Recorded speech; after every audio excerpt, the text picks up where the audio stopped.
ہم یہ سمجھتے ہیں کہ ہماری نجات کے لیے ہمارے اعمال کافی ہیں۔ یقیناً ہماری نجات کے لیے ہمارے اعمال کافی ہیں، لیکن جس معاشرے میں برائی اتنا عام ہو، جہاں ہر قسم کی برائی آسانی سے کی جا سکتی ہے، کیا ہم اپنے ایمان کی گارنٹی لے سکتے ہیں کہ ہم اپنے ایمان کو محفوظ رکھ سکتے ہیں؟ جب تک معاشرے میں برائی عام ہے، جب تک معاشرے میں برائی کی جڑیں مضبوط ہیں، اس وقت تک ہم خود اپنے ایمان کی گارنٹی نہیں لے سکتے۔ الحمدللہ الحمد لله نحمده ونستعينه ونستغفره ونؤمن به ونتوكل عليه ونعوذ بالله من شرور أنفسنا ومن سيئات أعمالنا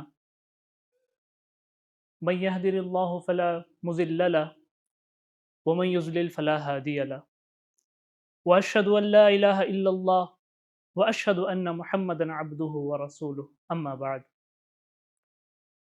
قال الله تبارك وتعالى في القرآن المجيد اعوذ باللہ من الشیطان الرجیم بسم اللہ الرحمن الرحیم کنتم خیر امۃ اخرجت للناس تأمرون بالمعروف وتنہون عن المنکر وتؤمنون باللہ وقال النبی صلی اللہ علیہ وسلم خیر الناس اقراہم واتقاہم وآمرہم بالمعروف وانہاہم عن المنکر او کما قال علیہ الصلاۃ والسلام۔ تمام تعریفیں اللہ تعالیٰ کے لیے ہے، جس نے ہم سب کو پیدا کیا اور ہماری رہنمائی کے لیے، ہماری ہدایت کے لیے قرآن مجید نازل کی۔ لاکھوں کروڑوں درود و سلام ہو نبی کریم صلی اللہ علیہ وسلم پر، جنہوں نے قرآن مجید پر عمل کر کے، اس کے پیغام کو عام کر کے ہمارے لیے اسوہ اور نمونہ چھوڑا۔ محترم حاضرین، ابھی میں نے آپ کے سامنے سورہ آل عمران کے آیت نمبر 115 کی تلاوت کی تھی، جس کا ترجمہ یہ ہے کہ تم بہترین امت ہو، ہم نے تمہیں لوگوں کے لیے برپا کیا ہے، تمہارا کام یہ ہے کہ تم لوگوں کو اچھائی کا حکم دو اور لوگوں کو برائی سے روکو۔ میں نے آپ کے سامنے ایک حدیث کی عبارت بھی پڑھی، جس میں نبی کریم صلی اللہ علیہ وسلم فرماتے ہیں تم میں بہترین لوگ وہ ہیں جو سب سے زیادہ قرآن کی تلاوت کرتے ہیں، یعنی قرآن کا علم رکھتے ہیں، اور جو سب سے زیادہ تقوی اختیار کرتے ہیں، اور جو لوگوں کو اچھائی کا حکم دیتے ہیں اور برائی سے روکتے ہیں۔ یہ جو آیت ہے سورہ آل عمران کی، اس آیت میں اللہ تعالیٰ ہمارے مقصد وجود کو بیان کرتا ہے کہ اللہ نے ہمیں کیوں پیدا کیا، کس لیے اللہ نے ہمیں اس دنیا میں بھیجا، کیا مقصد ہے ہمیں بھیجنے کا، اس دنیا میں ہمارے اوپر کیا ذمہ داری عائد ہوتی ہے، ہمیں کیا کام کرنا ہے، اس پر واضح انداز میں اللہ تعالیٰ اس آیت میں ہم سے خطاب کر رہا ہے۔ جب بات آتی ہے کہ اللہ نے انسان کو کیوں پیدا کیا، تو ہم ایک آیت کو بہت زیادہ استعمال کرتے ہیں، ایک آیت کو بہت زیادہ ہائی لائٹ کرتے ہیں اور اسی کو سامنے لاتے ہیں۔ اللہ تعالیٰ قرآن مجید میں ارشاد فرماتا ہے وَمَا خَلَقْتُ الْجِنَّ وَالْإِنسَ إِلَّا لِيَعْبُدُونَ، ہم نے انسانوں اور جنوں کو اپنی عبادت کے لیے پیدا کیا۔ جب انسان کی تخلیق کی بات آتی ہے، اللہ انسان کو کیوں پیدا کیا، تو ہم اس آیت کو کوٹ کرتے ہیں۔ یقیناً اللہ نے ہمیں اپنی عبادت کے لیے پیدا کیا ہے۔ میرے اور آپ کے پیدا کیے جانے کا مقصد یہی کہ ہم اس کی عبادت کریں، لیکن عبادت کا مفہوم، عبادت کا مطلب صرف یہ نہیں کہ ہم ایک گوشے میں بیٹھ کر، ایک خانے میں بیٹھ کر صرف اللہ کی بڑائی بیان کرتے رہے۔ عبادت کا مطلب بہت وسیع ہے۔ عبادت کا مطلب ہماری پوری زندگی، ہمارا ہر عمل اللہ کے بتائے ہوئے طریقے کے مطابق ہو۔ ہماری زندگی کا کوئی بھی گوشہ، کوئی بھی سیکٹر ایسا نہ ہو جس میں ہم اللہ کے احکام کی مخالفت کرتے ہیں۔ تو یہ عبادت کا ایک وسیع مفہوم ہے۔ ہم اس حکم کو اس حکم پر ترجیح دیتے ہیں، یعنی جب تخلیق مقصد کی بات آتی ہے تو ہم عبادت کو سامنے لوگوں کے سامنے بیان کرتے ہیں، لیکن اس حکم کو نظر انداز کر دیتے ہیں۔ اس میں اللہ تعالیٰ یہ بیان کر رہا ہے کہ پیدا کرنے کا مقصد یہی ہے امت محمدیہ کا کہ تم لوگوں کو اچھائی کا حکم دو اور برائی سے روکو، لوگوں کو خیر کی دعوت دو، اور معاشرے میں جو بھی منکرات ہو رہے ہیں، برائیاں ہو رہی ہیں، اس کو اپنے ہاتھ سے روکو، اس کے خلاف آواز اٹھاؤ۔ یہ ایک اہم مقصد ہے ہمارا پیدا کیے جانے کا۔ محترم حاضرین، ایک باپ جب اپنے بیٹے کو نصیحت کرتا ہے، وصیت کرتا ہے، تو وہ بہت اہم ہوتا ہے، بیٹے کے لیے وہ بہت قیمتی چیز ہوتی ہے۔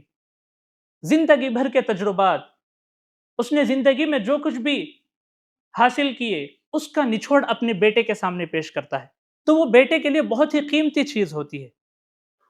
ہم جب قرآن مجید میں دیکھتے ہیں کہ انبیاء اپنے بیٹوں کو کیا نصیحت کرتے ہیں، کیا وصیت کرتے ہیں، تو وہ چیزیں وہ وصیت نہیں کرتے جو ہم عموماً دوسروں کے یہاں ہمیں نظر آتی ہے۔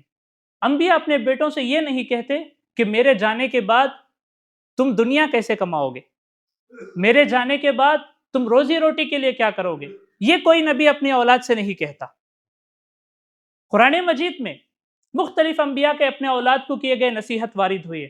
سب سے پہلے اپنے اولاد سے یہی پوچھتے ہیں، میرے جانے کے بعد تم کس کی عبادت کرو گے، میرے جانے کے بعد تم توحید پر قائم رہو۔ یہ ہوتے ہیں انبیاء کے اپنے بیٹوں کے حق میں نصیحت۔ اسی طرح حضرت لقمان علیہ السلام اپنے بیٹے کو بہت ساری نصیحتیں کرتے ہیں۔ اس میں سے ایک نصیحت یہ ہے، یا بنی اقم الصلاۃ وامر بالمعروف وانہ عن المنکر واصبر علی ما اصابک ان ذلک من عزم الامور۔ حضرت لقمان علیہ السلام اپنے بیٹے کو وصیت کرتے ہیں، نصیحت کرتے ہیں، اے میرے بیٹے، تو نماز قائم کر، سب سے پہلے اللہ کی عبادت کر، اس سے قریب ہونے کی کوشش کر، اس کا تقوی اختیار کر، اللہ اور اپنے درمیان کے رشتے کو مضبوط کر۔ پھر دوسرا کام یہ بیان کرتے ہیں، وَأْمُرْ بِالْمَعْرُوفِ، تو لوگوں کو اچھائی کی طرف بلا، لوگوں کو اچھائی کا حکم دے اور لوگوں کو برائی سے روک۔ پھر حضرت لقمان علیہ السلام کہتے ہیں، وَاصْبِرْ عَلَى مَا أَصَابَكَ۔ حضرت لقمان علیہ السلام کو پتا ہے کہ یہ جو کام اپنے بیٹے کو کہہ رہے ہیں، جس چیز کا حکم دے رہے ہیں کہ تو برائی سے روک، یہ کوئی معمولی کام نہیں ہے۔ ایک انسان جب اس فریضے کو انجام دینے کے لیے آگے آئے گا تو اس کو بہت ساری رکاوٹوں کا سامنا کرنا پڑے گا۔ مختلف قسم کے لوگ اس دنیا میں رہتے ہیں، بہت سارے لوگ تمہاری مخالفت کریں گے۔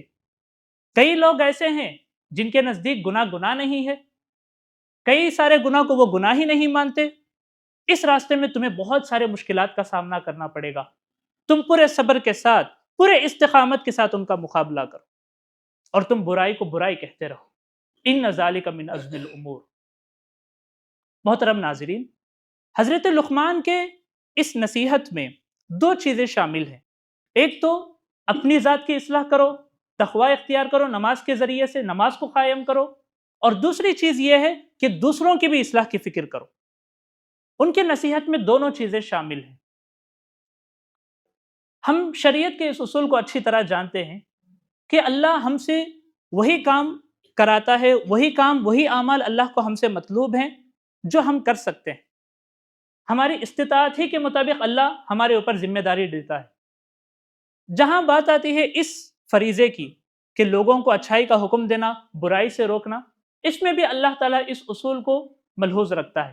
نبی کریم صلی اللہ علیہ وسلم ارشاد فرماتے ہیں، من رأى منکم منکرا فلیغیرہ بید۔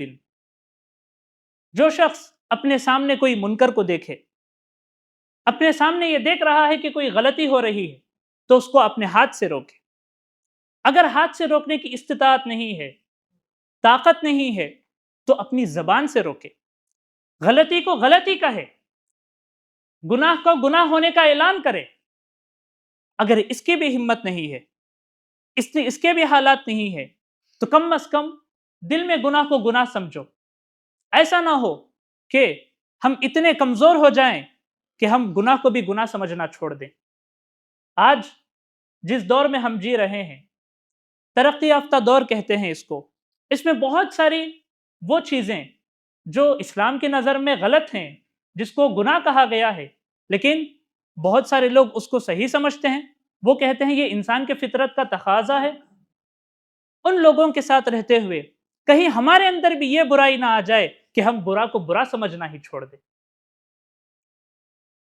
اس دین کے ساتھ جب یہ بات آتی ہے کہ اس دین پر سب سے زیادہ عمل کرنے والے ہم ہیں، تو اس دین پر سب سے زیادہ ظلم کرنے والے بھی ہم ہی لوگ ہیں۔ کیوں؟ اس لیے کہ جب ہم اس دین کا تعارف کراتے ہیں تو ہم مکمل تعارف نہیں کراتے، ہم صرف ایک حدیث جو مشہور ہے کہ اسلام کی بنیاد 5 چیزوں پر ہے، بنی الاسلام والا خمس، جس میں کلمے کی، توحید کی، نماز کی، حج کی اور روزے کی ذکر آتا ہے، تو ہم اس کو ذکر کرتے ہیں۔ یقیناً یہ اسلام کا تعارف ہے، لیکن اور بھی کئی ایسے چیزیں ہیں جو اسلام کے محاسن میں سے ہیں، اس کی بنیادی خصوصیت اور اس کے مقاصد میں سے ہیں۔ ایک حدیث میں آپ صلی اللہ علیہ وسلم اسلام کا تعارف اس طرح کراتے ہیں: الاسلام ان تعبد اللہ ولا تشرک بہ شیئا۔ اسلام یہ ہے کہ تم اللہ کی عبادت کرو، اس کے ساتھ کسی کو شریک مت کرو، وتقیم الصلاۃ، اور تم نماز قائم کرو، وتؤتی الزکاۃ، اور تم زکوٰۃ دو، وتحج البیت، اور تم اللہ کے بیت اللہ کے اگر استطاعت ہے تم اس کا حج کرو۔ پھر اسی حدیث میں اللہ کے نبی یہ بھی کہتے ہیں والامر بالمعروف والنہی عن المنکر، یہ بھی اسلام ہی کا ایک جز ہے، اسلام ہی کا ایک حصہ ہے کہ تم لوگوں کو اچھائی کا دعوت دو اور برائی سے روکو۔ محترم حاضرین، آج ہم اپنے معاشرے میں، اپنے سوسائٹی میں، اپنے کیمپس میں کتنی برائیاں دیکھتے ہیں، لیکن ہم اس کو اکثر نظر انداز کر دیتے ہیں، ہم اگنور کر کے آگے چلے جاتے ہیں۔ ہم یہ سمجھتے ہیں کہ ہماری نجات کے لیے تو ہمارے اعمال کافی ہیں، اگر وہ برائی کر رہا ہے تو وہ اس کا ذمہ دار ہوگا۔ یہ یقیناً یہ بات سچ ہے کہ جو آدمی گناہ کرے گا اس کا گناہ اسی پر جائے گا، لیکن ہم دیکھتے ہیں کہ ہمارے معاشرے میں برائی ہو رہی ہے، غلطی ہو رہی ہے، لیکن ہم اس کو نہیں روک رہے ہیں، تو اس سلسلے میں اللہ کے نبی نے بہت سخت وعیدیں فرمائی۔ ایک حدیث میں آپ صلی اللہ علیہ وسلم کہتے ہیں جس قوم میں برائی عام ہو جائے اور اس قوم کے اچھے لوگ جو نیک ہیں، جو شرفاء ہیں، ان کے اندر اس بات کی استطاعت ہے، طاقت ہے کہ وہ برائی کو روکے، لیکن برائی کو نہیں روک رہے ہیں، تو بہت جلد ساری قوم کو اللہ تعالیٰ عذاب سے لپیٹ لیتا ہے، اگرچہ وہ خود کتنے ہی نیک کیوں نہ ہو، وہ خود کتنے ہی پارسا کیوں نہ ہو، صرف اس وجہ سے سب پر عذاب آتا ہے کہ وہ غلطی کو نہیں روکتے ہیں۔ ایک اور حدیث میں اسی مفہوم کے ساتھ وارد ہوئی ہے، اللہ کے نبی صلی اللہ علیہ وسلم فرماتے ہیں ان اللہ عز وجل لا يعذب العام بعمل خاصہ، اللہ تعالیٰ خاص لوگوں کے، ایک قوم میں جو خاص لوگ غلطی کرتے ہیں، ان کی غلطی کی وجہ سے پورے قوم پر عذاب نہیں لاتا، یہ اللہ کا اصول ہے، یہ عین عدل کا تقاضا بھی ہے۔ لیکن جب قوم میں برائی پھیل جائے اور جو لوگ اس کی اصلاح کر سکتے ہیں، جن کے پاس ہر قسم کی طاقت ہے، وہ ہاتھ سے اس کو روک سکتے ہیں، وہ زبان سے اس کو روک سکتے ہیں، لیکن نہیں روک رہے ہیں، وہ اس کو نظر انداز کر رہے ہیں، وہ یہ سمجھتے ہیں کہ ہماری نجات کے لیے یہی کافی ہے، ہماری نجات کے لیے ہمارے اعمال کافی ہیں، ہمارے نماز، ہمارے زکوٰۃ، روزے اس کے لیے کافی ہیں۔ تو اللہ تعالیٰ کہتا ہے کہ اس وقت عذب اللہ الخاص والعامہ، اللہ تعالیٰ خاص لوگوں کو اور عام لوگوں کو، سب لوگوں پر عذاب نازل کرتا ہے۔ جو لوگ برائی کرتے ہیں ان پر بھی عذاب آتی ہے، اور جو اس برائی کو نہیں روکتے ہیں ان پر بھی اللہ تعالیٰ عذاب نازل کرتا ہے۔ محترم ناظرین، آج اس بگڑے ہوئے معاشرے میں ہم یہ سمجھتے ہیں کہ ہماری نجات کے لیے ہمارے اعمال کافی ہیں، یقیناً ہماری نجات کے لیے ہمارے اعمال کافی ہیں، لیکن جس معاشرے میں برائی اتنا عام ہو، جہاں ہر قسم کی برائی آسانی سے کی جا سکتی ہے، کیا ہم اپنے ایمان کی گارنٹی لے سکتے ہیں کہ ہم اپنے ایمان کو محفوظ رکھ سکتے ہیں؟ جب تک معاشرے میں برائی عام ہے، جب تک معاشرے میں برائی کی جڑیں مضبوط ہیں، اس وقت تک ہم خود اپنے ایمان کی گارنٹی نہیں لے سکتے۔ کبھی بھی ہم خود اس میں پھنس سکتے ہیں، ہم خود گناہوں کا ارتکاب کر سکتے ہیں۔ اس لیے ضرورت اس بات کی ہے کہ ہم اپنے معاشرے سے برائی کی جڑوں کو کاٹ پھینکیں، ہم اپنے معاشرے کو برائی سے پاک کریں، اس کے بعد ہمارا ایمان بھی مکمل ہوگا اور دوسروں کے لیے بھی ایمان پر عمل کرنا آسان ہوگا۔ محترم حاضرین، جب اس فریضے کی بات کی جاتی ہے، جب یہ کہا جاتا ہے کہ اچھائی کا حکم دینا اور برائی سے روکنا یہ امت پر فرض ہے، تمام لوگوں پر یہ ذمہ داری عائد ہوتی ہے، تو ہم عموماً دو چیزوں کا اعتراض کرتے ہیں، دو باتیں سامنے آتی ہے۔ ایک یہ کہا جاتا ہے کہ ہم خود گناہوں میں مبتلا ہے، ہم خود روزانہ گناہ کرتے ہیں، ہم کیا دوسروں کو روکیں گے؟ علماء نے اس حوالے سے ایک بہت دلچسپ بات لکھی ہے کہ جب ہم یہ مان لیں کہ برائی کو روکنے کے لیے، غلطی کے خلاف آواز اٹھانے کے لیے یہ شرط قرار دے کہ جب تک ہم خود گناہوں سے باز نہیں رہیں گے اس کے بعد ہی ہم اس فریضے کو انجام دیں گے، تو کبھی یہ کام نہیں ہو پائے گا۔ کبھی یہ کام نہیں ہوگا کہ سب سے پہلے ہم مکمل طور پر خود کو گناہوں سے رہا کر لیں، اس کے بعد ہم دوسروں کو اچھائی کی طرف بلائیں گے۔ امام مالک کہتے ہیں من ذا الذی لیس فیہ شیء، کون شخص ہے جس کے اندر منکرات نہیں ہے؟ سب کے اندر کچھ نہ کچھ برائی ہوتی ہے، کبیرہ نہ صحیح، سب کے اندر صغیرہ گناہ کی کچھ نہ کچھ چیزیں ہوتی ہیں۔ اس لیے یہ چیز ہمارے اس فریضے کی ادائی میں رکاوٹ نہیں بننا چاہیے۔ ہم یہ نہ سمجھیں کہ اس کے لیے تو ہمیں خود یقیناً اسی شخص کی بات پر اثر ہوتے ہیں جو خود گناہوں سے باز رہتا ہے، معاشرہ اسی کی بات سنتی ہے۔ لیکن اگر ہم یہ بہانہ تلاش کر کر، یہ ہیلہ بنا کر اس فریضے کو ترک کر دیں گے تو اللہ کے پاس ہم سب کو جواب دینا ہوگا۔ ایک اور اعتراض ہم یہ رکھ دیتے ہیں کہ یہ کام علم والوں کا ہے، جو علماء ہیں، جن کے پاس علم ہے، ان کا کام یہ ہے کہ لوگوں کو اچھائی کی طرف بلائیں اور برائی سے روکیں۔ آیت کے جب میں نے شروع میں آیت پڑھی تھی اس میں اللہ تعالیٰ کہتا ہے کہ اچھائی کا حکم دو اور برائی سے روکو۔ اچھائی سے مراد پوری شریعت ہے، پورا دین بھلائی ہے۔ اللہ نے ہمارے لیے جو کچھ بھی پسند کیا ہے وہ سب بھلائیاں ہیں، وہ سب اچھائیاں ہیں۔ ہمارے لیے جو کچھ اللہ تعالیٰ ناپسند کیا ہے وہ سب برائیاں ہیں، وہ سب منکرات ہیں۔ اب یہ بتائیے، کیا ہمیں یہ نہیں معلوم کہ ہمارا خدا کون ہے؟ کیا ہمیں یہ نہیں معلوم کہ آخرت کا دن آنے والا ہے؟ کیا ہمیں یہ نہیں معلوم کہ ہمیں اپنے اعمال کا بدلہ ملے گا، ہمیں اپنے عمل کا وہاں پر جواب دینا ہے؟ یہی سب تو معروفات ہیں، اس کے لیے کس علم کی ضرورت ہے؟ کیا ہمیں نہیں معلوم کہ زنا حرام ہے، چوری کرنا حرام ہے؟ کتنی عام برائیاں ہیں جس کو ہم جانتے ہیں کہ یہ برائی ہے۔ تو یہ کہہ دینا کہ یہ علماء کا کام ہے، اس کے لیے علم کی ضرورت ہے، یہ بھی غلط ہے۔ کتنی عام سی باتیں ہم سب جانتے ہیں، بنیاد دین کے اسلام کی بنیادی تعلیمات ہم اچھی طرح جانتے ہیں، کیا کیا منکرات ہیں اس کو بھی ہم جانتے ہیں۔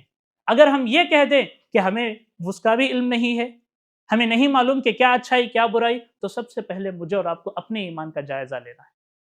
پھر کس معنی میں ہم مسلمان ٹھہرے؟ اگر دین کی بنیادی چیزیں بھی ہمیں نہ معلوم ہو تو کس معنی میں ہم مسلمان ہیں؟ اس لیے ضرورت اس بات کی ہے کہ ہم اس فریضے کو سنجیدگی کے ساتھ لیں۔ اللہ تعالیٰ صاف الفاظ میں واضح طور پر کہہ رہا ہے کہ یہ ہمارے مقصد وجود ہے۔ اللہ نے ہمیں جو پیدا کیا اس کا مقصد یہی کہ ہم دنیا میں اس کام کو انجام دیں، لوگوں کو اچھائی کا حکم دیں، لوگوں کو اچھائی کی طرف دعوت دیں۔ اس میں دونوں چیزیں شامل ہیں، ایک غیر مسلموں کے سامنے اسلام کی دعوت پیش کرنا، یہ بھی اس میں شامل ہے، اور آپس میں اصلاح کرنا ایک دوسرے کی، یہ بھی اس میں شامل ہے۔ اللہ تعالیٰ سے دعا ہے کہ اللہ تعالیٰ مجھے اور آپ کو اس فریضے کو انجام دینے کی توفیق عطا فرمائے۔ اللہ تعالیٰ مجھے اور آپ کو لوگوں تک حق بات پہنچانے کی توفیق عطا فرمائے۔ آمین۔ وآخر دعوانا ان الحمد للہ رب العالمین۔